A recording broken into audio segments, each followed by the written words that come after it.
it's really shocking that I didn't grow up with a lot of guns because my father loved illegal stuff. Not that guns are illegal, but it just naturally would make sense to me that he would have illegal guns. He was this giant Italian who, sometimes like we would have a closet full of like velour Jordache shirts from the 70s that like had fallen off the truck that just like appeared and then were gone as fast as we had them. Or he would like on Sundays we weren't allowed to go into his room because it was like closed off and it was football day where he would just bet all day, call his bookie. And then he also had this like weird habit of like kind of like stealing from stores. Like he would like back his car up, to like at a landscaping store, and he'd back his car up, throw a bunch of dirt in the trunk, and then just drive away. And he had this like huge personality, and he loved getting one over on you. And it was really embarrassing. He was just anything he did was embarrassing. Always. We lived in this small town outside of Cleveland, and it was a suburb, and so it was like house on an acre, house on an acre, house on an acre, next. And then, he was really proud of his yard and he loved to like look at it. He would sit down on our deck in his underwear, and, like the road to the high school was like right there. So everyone would be like, I saw your dad this morning. And it was just totally humiliating. We only had really 2 guns in the house. One was this Civil War rifle, which hung on the wall for years and years and years. I don't know where he got it. He loved to collect stuff. The other thing we had was a BB gun. We had a dining room table that had a bay window, and he would sit at the end of the table and like look out onto his yard, which was his pride and joy. And he loved that window so much that and my mother also, they both loved the window, that they decided to merge their love of goldfinches and looking at the yard and put a goldfinch feeder like right in the view of the window. What would happen was the goldfinches would come and they'd call me, Cammi, or they'd call whoever was in the house that we had to like wherever we are, whatever we were doing, we'd have like be forced to come see the goldfinches in the feeder. So the feeder, of course, like if you're dealing in a large amount of bird seed, which, naturally the birds went crazy for it, the squirrels heard about it. And then it became like a war between the squirrels and my father. So it was like the bird feeder was like a pole and then with like a house on top and that he like filled. And then my dad's like, he's like a logistical person. So he tried to like thwart them. He took chicken wire and sort of wrapped it in like a bubble. And then they like somehow the squirrels like got through the chicken wire. They like made themselves boneless and just like squeezed through there and ate within an hour, honestly. And then Then another thing he did was like he took like plexiglass and like put up like plexiglass again, like a bubble around it. And then that also didn't work. They just like figured out how to claw their way up. And then the third try, he greased the pole so the squirrels would like start climbing up and like literally slide down the pole, which was so fun to watch. But what they did was they made a team and they like ran up each other's backs really, really fast till they got to the top. And then the squirrels would just like scoot the birdseed down to the floor in like a glorious victory dance. My father didn't really like to, fail or, be taken advantage of. So he just bought a BB gun and he would sit in the window and shoot the squirrels out the window. And that really worked. And then they left. The gun, on the other hand, the other gun, the Civil War gun, that was like a family heirloom. No, honestly, my dad was like Italian and he loved to like drag stuff home. I don't know what that has to do with him being Italian, nothing, but I think the illegal stuff maybe was a little bit of the Italian. I don't know. It doesn't matter. So he loved to like go antique shopping, and then, he would like put the stuff everything he drug home from like the antique stores and the flea markets, he'd put it on the wall, and then it would sit on the wall for like 15 years or whatever. And then, like for Christmas gifts, he would like, he'd be like, Cammi, what do you think? He like dragged me over to the wall, no matter where I was in the house or what I was doing. He'd be like, Cammi, get over here and like come look at this. And then he'd drag me over to the wall of whatever it was. And then he'd say, what do you want? And then I'd be like, well, really in my mind, I'd be like, none of it. Cause like, it's like you look at something your whole life, you just don't want it anymore. So he would be like, well, this is what you're getting. And then you would take it off the wall. In this case, I'm thinking specifically of these brass locks, that had like lions' heads on them, which sound really cool. But like, if you've, seen these brass locks all your life, you're just like, oh, who cares? Like, but every inch of the wall was covered in something. So, it really was just like horror vacui, if that's what you want to call it. Anyway, so, he would take it off the wall, wrap it up, and then give it to me for Christmas. And I'd be like, thank you so much. And then I just like put it, in a drawer or something in my room. And then a couple months would go by and he'd ask, he'd see the empty space on the wall every day. And I think he would sort of miss it. And then he like would ask where are those locks? Where did I put them? And then I would be like, oh, they're upstairs in my drawer. And then he'd go up and get them and put them right back on the wall. So it just sort of created this, this like endless like giving and taking, and then me giving back everything. So anyway, when I got married back in 2005 or 6 or whenever that was, he just, on his way out the door, he's like, I'll just bring this Civil War rifle. I can like literally see him leaving, like getting ready to leave the house and like looking at the wall and like pulling the gun off the wall and being like, oh, I should just give this to her as her wedding gift. He pointed it at my fiance and was like, and it didn't work. It was like literally like a musket style where you had to take the gunpowder and shove it in and then push with a stick, push the gunpowder down. And so, I guess it could work, but I don't know. I'm not very resourceful. I guess I could have just gone on Amazon and bought gunpowder now in retrospect. He should have just written me a check or whatever. Like, that would have been so much better, but sure, I accept it. So I just like shoved it up on the wall and then just forgot about it. But then, like a little while ago, just a couple months ago, I decided, well, maybe I should get divorced. And so like when you get divorced, obviously like you have to split up all your stuff. And then, clearly since my dad gave me the gun and it was like now a family heirloom, I got the gun. And so, I brought the gun back. I brought the gun and I had it in my apartment in Brooklyn. And then, I don't really like guns that much and I don't really know what to do with them. So I was like, well, I'm going to, I guess, sell the gun. So, I went on the internet and I was like, well,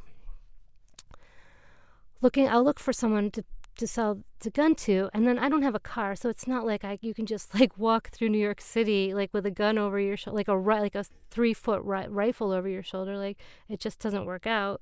So I was like, well, I guess I'll just like figure out some way. And then I was going on a trip to Richmond, Virginia, and I was like, well, this would be a good time to just sell that gun because, it like I just, not that it would reminded me of my wedding, but I don't really need it, and I don't think it's any of your, and you don't need to know why I wanted to get rid of it. It's fine. I'm allowed to have an opinion. I don't know what I'm talking about right now. Anyway, so we again the car, me and my boyfriend, and I wrapped the gun up in a towel because like I don't need the neighbors to see that I'm moving guns. I don't know. So we get to Richmond, Virginia, and then I go on the internet down there, and I was just on Craigslist or whatever, like gun for sale, which I don't think you can't do that. I think it's kind of illegal. So I scrapped that, and then I just like started like Googling gun sellers. So I got this guy from the internet, and he was like, send pictures of it. And then he was like, well, that's a blubbery blood John Berter Lewis rifle from Cincinnati, oh, bloody blah. And I was like, I don't know what you're saying, and I don't really care. He's like, well, it's not worth much. And I was like, well, it's not, may not be worth anything to you, and it's not really worth anything to me either. So he's like, well, try somebody else. So I called this other guy, and he was like, well, send pictures. And then I sent pictures, and he was like, yeah, I'll take a look at that gun. He's like, yeah, I'm interested in buying that gun. And I was like, okay. He's like, let's meet at a rest stop on the interstate between Richmond and Washington, D.C. And I was like, fantastic. When you just like contact someone on the internet and you kind of ask yourself, like, what kind of a person would want to meet you on the internet to buy a gun? And I mean, even if it's a Civil War gun that doesn't work, like, it's still a gun, and it's still it's still a crazy person that is like, yes, I'll meet you in the middle of nowhere. So when we got to it was the rest area in the middle of the interstate somewhere, I don't even, like, it could, who knows? I don't even know where I was. Just like some number, like 116 or something. So we get there, and then, we're sitting there, and we're like looking around at all the people passing by, and like all the families, and like I'm like, oh my God, I'm here to sell a gun. Like, this is so stupid. Like, what's my life now? Like, this is what I do. I just what am I going to do? Like, what am I going to sell next? Who knows? Like, I could get into any kind. If I can do this, I can do any business. I can move. I can't even think. Like, Parmesan cheese rolls. I don't know. Cookies. I don't know anything. Who knows? I don't know. Like, vintage Hanes underwear. It could be anything. Like, I'll just I start selling stuff on the internet. So, throughout my life, you just, like, I learned to accept the foibles of my father. And then, after time, like, I realized, maybe I have a little bit of that too. I don't know. It's just like, I don't want to admit it, but yeah, who knows? Anyway, so we see this guy finally, and he's like an older guy, and then he's like, let me pull my car up. So he pulls his car up, and it's like an 85, like Z28. I don't know what car years are. It could have been a 90. It could have been a 2000. It doesn't matter. But like, he was like a old man Don Johnson, with his flowing white hair. It was really a sight to see. He said, "Lady, you got some nerve traveling illegally with a gun across state lines." And I didn't even know that it was illegal. But then I was kind of like, yeah, I do have some nerve doing it. But it really, I have to be honest with you, it really felt good. And that's the scary part, is that, I guess I was like, oh my God, I'm exactly like my father. Which is it was like, that really hit me.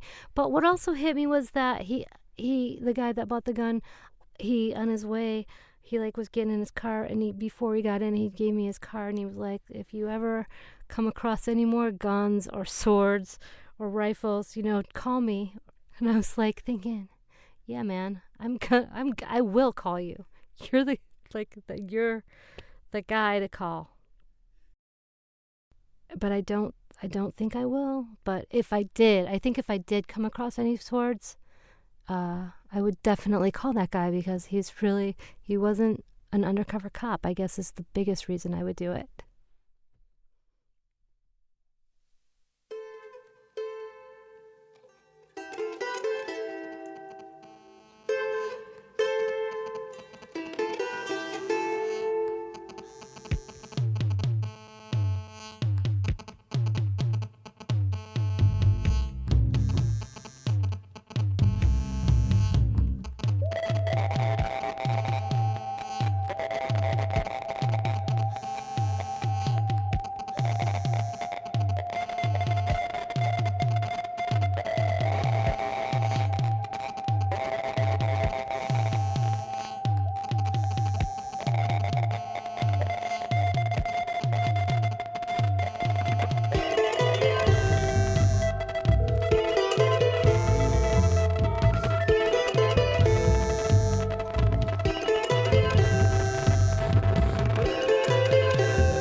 That was The Drop from Cammi Climaco. Cammi is an artist and storyteller living on the edge of, but not in, Brooklyn.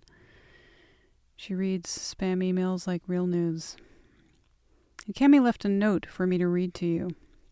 So I'm just going to read this. Here it goes. Hello, cruel world. My show, What Else Is New, will be performed at Standard Toycraft on April 9th at 8:30 p.m. Tickets go on sale soon. They're $10. You can get them on the Tank Theater website. I hope you'll attend because life is short. Until then, goodbye, cruel world. I actually saw her premiere this show this summer, and it was as unique as Cammi is. It was a wonderful show, and so you should go see it on April 9th at 8:30 p.m. There is all kinds of upcoming stuff I wanted to tell you about. There are 2 storytelling festivals coming this summer to the Tank, curated by Susan Kent, who you might recall from this podcast, episode 12, a couple months ago. Up first, the Dead Parents Club, solo shows from people who've lost one or both parents and live to tell the tale. This is scheduled to be running from June 20th to 22nd. I can't speak today. June 20th through 22nd. And then, sometime in July, no dates set yet, but sometime in July, Pride Fest, solo shows from LGBTQ storytellers. Unfortunately, the deadline for submissions for both these festivals has passed. I did not know about them. No one did. Not even Susan. When I recorded the outro for the last podcast, so I don't know why I'm apologizing, but I feel like I should know ahead of time, but I can't. I'm not a god. I am human. I'm not a god. I actually am human. The deadline for submissions has passed, so I've made that clear. But you know what? That should not stop you from marking your calendars and buying probably several boxes of tissues to prepare. For either festival. It probably applies. And somewhat looser plan. I don't even know if it's a plan, but it's something that was proposed over drinks a few weeks ago by my friend Lori Baird, hostess of Talk Therapy Stories. What she is calling the New York City Storytelling Bandstravaganza. This is it's basically a big party for storytellers who are musical. It's kind of an musical open mic for storytellers who make music or something resembling it. And this might be somewhere in Queens.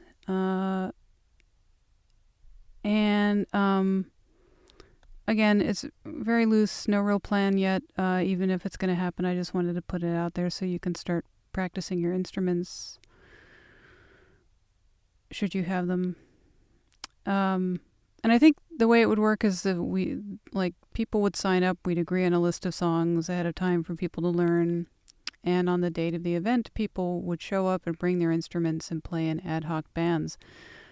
Mix that with alcohol, and it is a lot of fun. I think it would probably be a disaster, but it'd also be a fun disaster. So Lori has offered to set up a mailing list. If you're interested in this, send an email to Lori, Lori, at talktherapystories.com. Subject line, band. Include your first and last name and your musical skills in the email, whether they be instruments, singing, spoons, the triangle, accordion, etc. I know the accordion is an instrument, as is the triangle. Let's see. I would also like to thank the 2 latest donors to Modern Stories, Colin Dempsey and Bill Shunn. Thank you. And speaking of the calendar, there are some, and I have not been paid to promote these. I just thought they looked interesting. There are some new shows that are starting to appear on the calendar. And I've not gotten to either of these, but they look good. One of them is Party of Two, which is about modern dating. And that is from Vanessa Valerio and Anita Flores. And the other that I've noticed, which looks fun or at least filling, is Family Dinner from Sean Bradley and Greg DeLucia. And those are both at the Experiment Comedy Gallery in Brooklyn. To find out about these shows and the dozens of others every month, check out the calendar and subscribe to the feed bag to learn about these shows ahead of time so you can go to them. And let's see, I've recorded a whole bunch of stories, so I have a nice backlog of episodes. And I'm taking a break. I'm probably not going to record again until this summer, late spring, early summer. But there will be more stories soon. It's starting now, but continuing in April. In the meantime, if you like what you're hearing, give me some iTunes ratings. Tell your friends and family and your pets, anyone who has a listening device, list your stuff on the calendar. That's what it's there for. And if you're so inclined, send me a few bucks to support the whole thing. It costs me about, not including my time, which is free. I figured out that it costs me about $300+ a year to maintain the calendar.